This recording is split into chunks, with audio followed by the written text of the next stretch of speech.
It started with a text message. At first, I thought it was just a mistake. Unknown number. Hey, it's me. Can we talk? I frowned at the screen. The number wasn't saved in my contacts, and there was no name. Me, who is this? No response. I shrugged it off and went back to watching TV. Probably just a wrong number. But then, 10 minutes later, another message. Unknown number. Don't pretend you don't know me. A chill crept up my spine. Me, I think you have the wrong number. Immediately, 3 dots appeared, typing. Then they stopped. Then started again. Unknown number. You really don't remember? I didn't reply. Something about this felt off. I muted my phone, tossed it on the coffee table, and went to bed. I woke up to my phone buzzing. A new message. Unknown number. Check your call log. I hesitated before opening my phone. My heart pounded as I navigated to my call history. A single missed call. From the same unknown number. At 3:33 a.m. I swallowed hard, my throat dry. I hadn't heard it ring. I should have heard it ring. I blocked the number. The next night, another message. Unknown number. That won't work. My stomach twisted. I didn't reply, but my hands trembled as I turned off my phone. I barely slept, waking up every hour, expecting to hear my phone buzzing. At 3:33 a.m., I heard something else. Knocking. Slow. Deliberate. 3 knocks at my bedroom door. I held my breath. I lived alone. The knocking stopped. Then my phone, off and charging on my nightstand, lit up by itself. A new message. Unknown number, let me in. I grabbed my phone, heart pounding, and typed as fast as I could.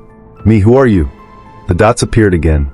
Unknown number, don't you recognize me? I stared at the screen, my entire body tense. I was done with this. Me, leave me alone. I threw the phone across the room, pulling the covers over my head like a child. But I didn't sleep. The next morning, I convinced myself I was just overtired, stressed, maybe even sleepwalking. Until I checked my phone.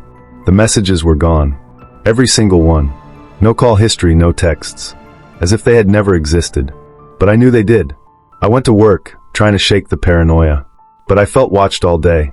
Like someone was right behind me, just out of sight. That night, I turned my phone off again. It didn't matter. At exactly 3:33 a.m., I woke up gasping. My ears rang with a noise I couldn't place. Then I realized. It was breathing. Not mine. Someone was in my room. I didn't move. I barely breathed. But I could feel it. The weight of something unseen, standing near the foot of my bed. Then my phone, still off, vibrated once. A message appeared on the screen. Unknown number, look at me. I didn't want to. I couldn't. But my body betrayed me. My eyes flicked toward the dark corner of my room. At first, I saw nothing. Then movement. A shape emerging from the shadows. A woman. But not just any woman. It was her.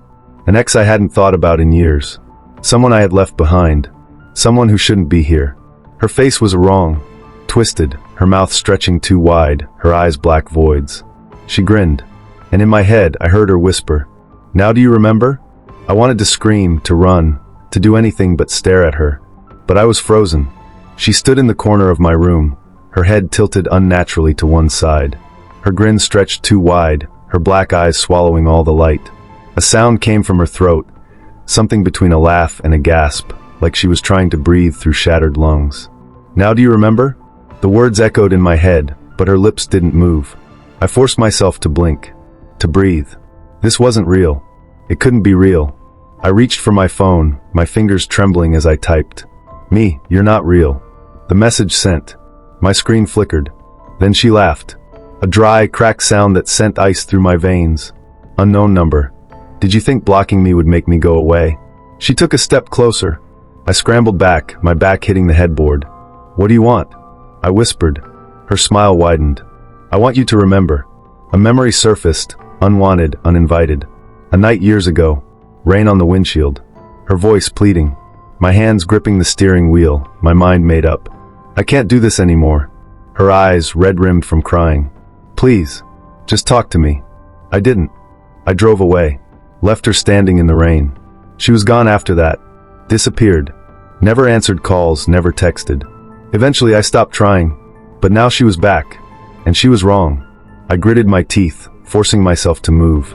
I grabbed my phone, shaking as I dialed 911. A voice answered, calm and professional. 911, what's your emergency? I opened my mouth to speak, but my voice caught in my throat. The room was empty. She was gone. Only my own ragged breath filled the silence. I swallowed hard. Sorry. Wrong number. I hung up, my entire body shaking. Had I imagined it? A hallucination? Sleep paralysis? I tried to convince myself of that, until my phone vibrated again. A voicemail. With shaking fingers, I hit play. At first, static. Then a voice. Wrong number? But you picked up. My breath caught. See you soon. Then a soft, distant knock. Not from my phone.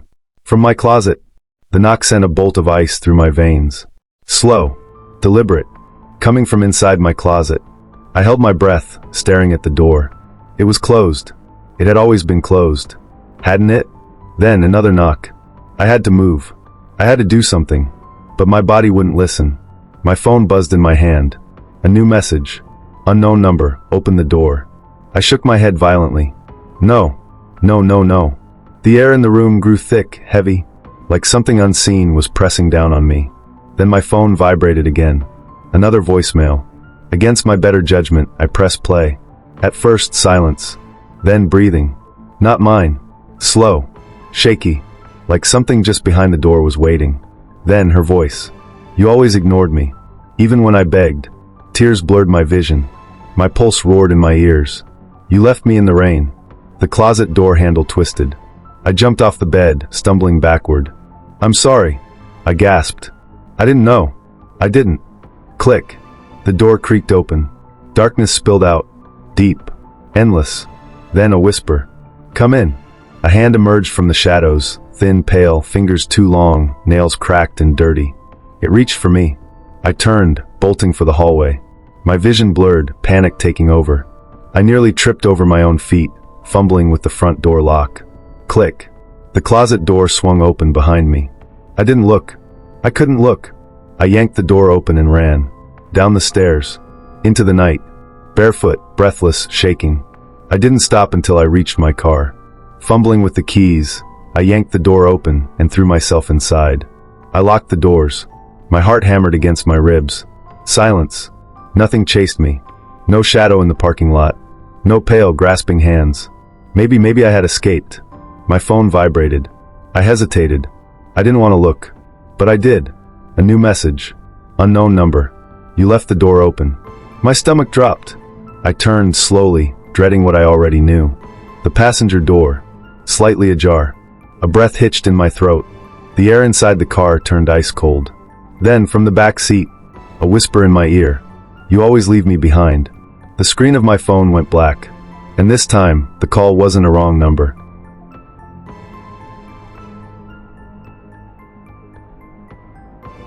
I never believed in ghosts. Not until she came back. We had broken up 6 months before the accident. I thought that was the end of it. Painful, sure, but nothing out of the ordinary. Until the night I woke up and saw her standing at the foot of my bed. At first, I thought I was dreaming. Her figure was pale, almost translucent in the dim light. Her hair clung to her face, damp, like she had just climbed out of a lake. And her eyes hollow, black pits that bore into me. Then she whispered my name. I bolted upright, my heart slamming against my ribs. But when I blinked, she was gone. I barely slept after that. Every night, I felt her presence, watching, waiting. Sometimes I heard faint knocking at my bedroom door. Other times, my phone would buzz with an unknown number. Do you still love me? I stopped checking, stopped answering, but she didn't stop. One night, my bathroom mirror fogged over while I was brushing my teeth. At first, I thought it was just the steam. But as I reached out to wipe it, words began forming in the condensation. Why did you leave me? I stumbled back, my breath coming in short gasps. The air turned icy, my reflection distorting. And then behind me I saw her twisted smile, her black eyes. I spun around, but there was nothing there. I left the apartment that night, crashing on a friend's couch. I told myself I was just tired, stressed. Maybe I was losing my mind. But she found me again. At work, my computer screen flickered, the text on my documents replaced with a single phrase over and over. I miss you. At home, my lights flickered, shadows stretching unnaturally across the walls. Then the whispers returned. Not just at night, but everywhere. The shower, the kitchen, even in my car. One evening, I woke up to my phone buzzing. A video message. My stomach twisted as I hit play. The camera was inside my apartment, my empty living room. Then it moved, slowly, deliberately, toward my bedroom. My breath caught as the door creaked open. The screen went black for a second, then flashed back on. A close-up of my face, sleeping, and behind me, her hand reaching out. I threw the phone across the room. My pulse hammered in my ears. I wasn't safe. I booked a hotel in another city. New number, new place. She wouldn't find me. But the first night there, my phone buzzed again. No number. Just a text. You can't run. The bathroom light flickered. The mirror fogged over. I stared as a new message appeared in the steam. Turn around. Cold fingers brushed my shoulder. And I knew she had never left. I wanted to scream, to run, to do anything but stand there frozen in place. But I couldn't move. My breath hitched as the fingers on my shoulder tightened, pressing into my skin like ice. Slowly, I forced myself to turn, every nerve in my body screaming in protest. She was there, closer than ever before. Her face was inches from mine, her lips curled into that sickeningly wide smile.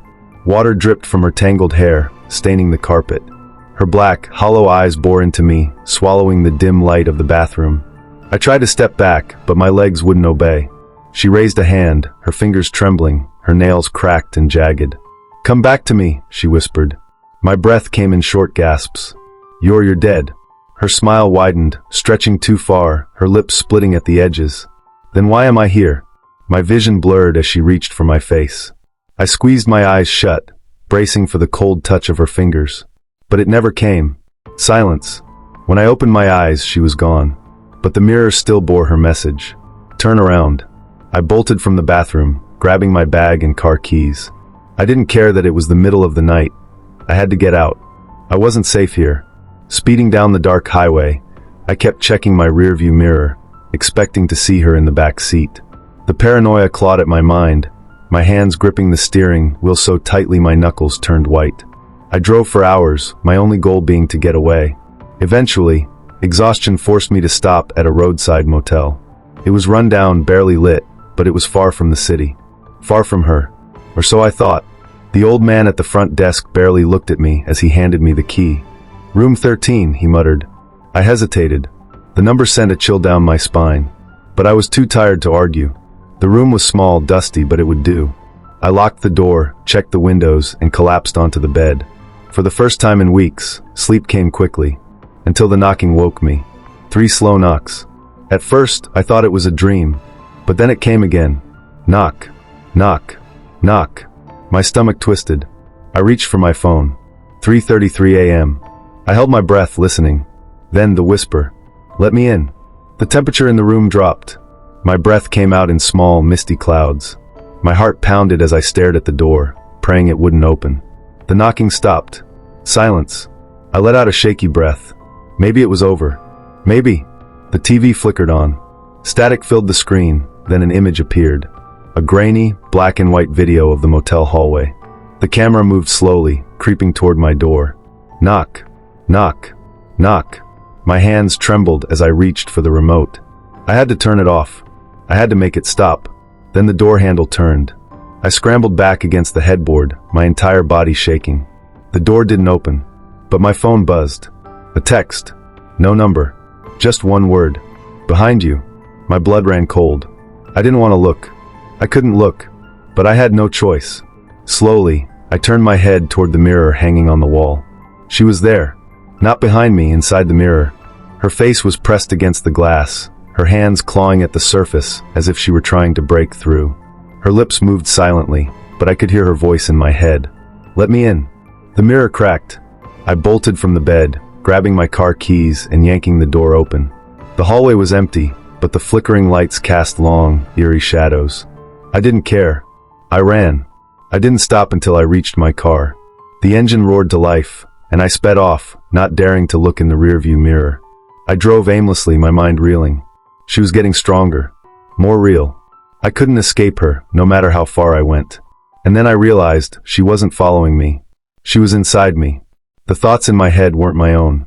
"Come back to me." I gripped the wheel, shaking my head violently. "No! Get out of my head!" A cruel laugh echoed through my mind. I checked my reflection in the mirror. My own face stared back. But the eyes, they weren't mine. They were hers. And then I smiled. Not of my own will. She had me. I was hers now. Forever.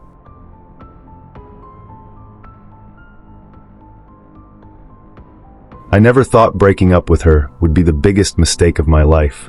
At first, it seemed like a normal breakup, tears, anger, silence. But then the whispers started. At night, in the quiet of my apartment, I would hear my name being spoken in a voice I knew too well. It was soft, almost loving, but there was something wrong about it. Something unnatural. One night, I woke up to my phone buzzing. A text from an unknown number. "Do you miss me?" My stomach twisted. I deleted the message, telling myself it was just a prank. But then another came. "Look outside." I hesitated. My apartment was on the 4th floor, and I lived alone. But against my better judgment, I went to the window. She was there, standing on the sidewalk, staring up at me. Her hair was unkempt, her eyes wide and hollow. But the worst part, she smiled. Not a normal smile, her lips stretched too far, as if her skin wasn't meant to contain it. I slammed the curtains shut. My heart pounded as my phone vibrated again. "You can't ignore me." I blocked the number, but it didn't stop. Every night, new messages, new whispers. My friends told me to change my number, so I did. For a while it worked. The silence was a relief. Then the email started. Photos of me sleeping, of me in my living room, of me in the shower. I moved to a new apartment across the city. I changed my routines, my habits. I stopped using social media.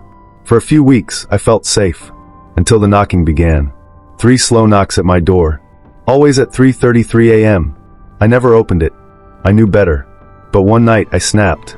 I shouted, "Leave me alone," and ripped the door open. Nothing. The hallway was empty. But as I turned back inside, I saw it. A message, written on my mirror in red lipstick. "I found you." I didn't sleep that night. I didn't sleep for days. Then, one evening, as I sat on my couch trying to drown my paranoia in a bottle of whiskey, my TV flickered on by itself. At first, static. Then a video. A dark, grainy hallway. My hallway. The camera moved toward my door. Knock. Knock. Knock. I turned off the TV, but the knocking continued. I grabbed a knife from the kitchen, my hands shaking. "What do you want?" Silence. Then, from behind me, a whisper. "You." I spun around, but no one was there. Only my reflection in the mirror. Except my reflection didn't move. It just stared. And smiled. I ran. I didn't stop running until I reached a hotel on the other side of the city. I locked the door, barricaded it with furniture, and collapsed on the bed. Sleep came finally. A deep, dreamless sleep. Until the phone rang. I hesitated before answering. "Hello?" Silence. Then that voice. Soft. Almost loving. "You can't run from me." I threw the phone across the room.